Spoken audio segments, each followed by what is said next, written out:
ನಮಸ್ಕಾರ, ನೆಕ್ಸ್ಟ್ ನ್ಯೂಸ್ಗೆ ಸ್ವಾಗತ. ನಾನು ಪ್ರೀತಿಕಾ ಬಂಗೇರ. ತಮಿಳುನಾಡು ಪುದುಚೇರಿಯಲ್ಲಿ ರೌದ್ರ ಅವತಾರ ತೋರಿ ಅಕ್ಷರಶಃ ಜಲಪ್ರಳಯ ಸೃಷ್ಟಿಸಿದೆ ಫೆಂಗಲ್ ಚಂಡಮಾರುತ.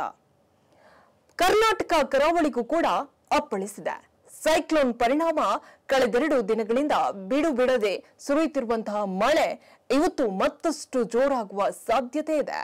ಅರಬ್ಬಿ ಸಮುದ್ರದತ್ತ ಹೊರಟಿರುವಂತಹ ಫೆಂಗಲ್ ಚಂಡಮಾರುತ ಈಗ ಕರ್ನಾಟಕದಲ್ಲೂ ಕಂಪನವನ್ನ ಸೃಷ್ಟಿಸಿದೆ. ಕರ್ನಾಟಕದ ಕರಾವಳಿ ಮತ್ತು ದಕ್ಷಿಣದ ರಾಜ್ಯಗಳಲ್ಲಿ ಅಬ್ಬರಿಸುವ ಸಾಧ್ಯತೆ ಇದ್ದು, ಹವಾಮಾನ ಇಲಾಖೆ ಭಾರೀ ಮಳೆಯ ಮುನ್ಸೂಚನೆಯನ್ನ ನೀಡಿರುವ ಕಾರಣ ಕರ್ನಾಟಕದ 10 ಜಿಲ್ಲೆಯ ಶಾಲಾ ಕಾಲೇಜಿಗೆ ರಜೆಯನ್ನ ಘೋಷಿಸಲಾಗಿದೆ. ಹೌದು, ತಮಿಳುನಾಡಿನ ಪುದುಚೇರಿಯಲ್ಲಿ ನರಕ ಸೃಷ್ಟಿಸಿದ ಫೆಂಗಲ್ ಚಂಡಮಾರುತ ಈಗ ಕರ್ನಾಟಕದಲ್ಲೂ ಅಬ್ಬರಿಸ್ತಾ ಇದ್ದಾನೆ ಎಂದು ಹವಾಮಾನ ಇಲಾಖೆ ಮುನ್ಸೂಚನೆಯನ್ನ ನೀಡಿದೆ. ಈ ಸೈಕ್ಲೋನ್ ಸಾಗಿದ ಹಾದಿಯುದ್ದಕ್ಕೂ ಕಂಡು ಕೇಳರಿಯದಷ್ಟು ದಾಖಲೆ ಮಳೆಯಾಗಿದ್ದು, ಹವಾಮಾನ ತಜ್ಞರನ್ನೇ ಬೆರಗುಗೊಳಿಸಿದೆ. ಇದೀಗ ಕರ್ನಾಟಕ ಕೇರಳ ಗಡಿಯಲ್ಲಿ ಭಾರೀ ಮಳೆ ಸುರಿಯಬಹುದೆಂದು ಹವಾಮಾನ ಇಲಾಖೆ ಮುನ್ಸೂಚನೆಯನ್ನ ನೀಡಿದೆ. ಈಗಾಗಲೇ ಸೋಮವಾರವೇ ಕರ್ನಾಟಕದ ಕರಾವಳಿ ಮಲೆನಾಡು ಜಿಲ್ಲೆಗಳಲ್ಲಿ ಭಾರೀ ಮಳೆಯಾಗಿದ್ದು, ಪ್ರವಾಹ ಪರಿಸ್ಥಿತಿ ಏರ್ಪಟ್ಟಿದೆ.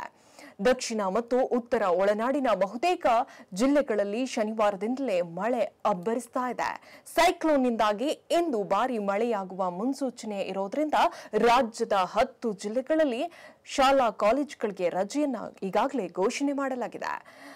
ಮೈಸೂರು, ಮಂಡ್ಯ, ಚಾಮರಾಜನಗರ, ಕೋಲಾರ, ದಕ್ಷಿಣ ಕನ್ನಡ, ಉಡುಪಿ, ಚಿಕ್ಕಮಗಳೂರು, ಕೊಡಗು, ಚಿಕ್ಕಬಳ್ಳಾಪುರ, ರಾಮನಗರ, ಶಿವಮೊಗ್ಗ ಜಿಲ್ಲೆಗಳಲ್ಲೂ ಇಂದು ಅಂದ್ರೆ ಮಂಗಳವಾರ ಶಾಲೆಗೆ ರಜೆಯನ್ನ ನೀಡಲಾಗಿದೆ. ಇನ್ನು ಬೆಂಗಳೂರಿನಲ್ಲೂ ಸೋಮವಾರ ಇಡೀ ರಾತ್ರಿ ಬಿಟ್ಟು ಬಿಡದೆ ಮಳೆ ಸುರಿದಿದ್ದು, ರಸ್ತೆಗಳೆಲ್ಲ ಜಲಾವೃತವಾಗಿದ್ದು ವಾಹನ ಸವಾರರು ಟ್ರಾಫಿಕ್ ಜಾಮ್ನಿಂದ ಪರದಾಡ್ತಿದ್ರು. ಇಂದು ಕೂಡ ಬೆಂಗಳೂರಿನಲ್ಲಿ ಭಾರೀ ಮಳೆಯಾಗಿದೆ ಎಂದು ಎಚ್ಚರಿಕೆಯನ್ನ ಹವಾಮಾನ ಇಲಾಖೆ ನೀಡಿದೆ. ಹೆಚ್ಚಿನ ಅಪ್ಡೇಟ್ಗಾಗಿ ನೋಡ್ತಾರೆ ನೆಕ್ಸ್ಟ್ ನ್ಯೂಸ್ ಕನ್ನಡ. ವಂದನೆಗಳು.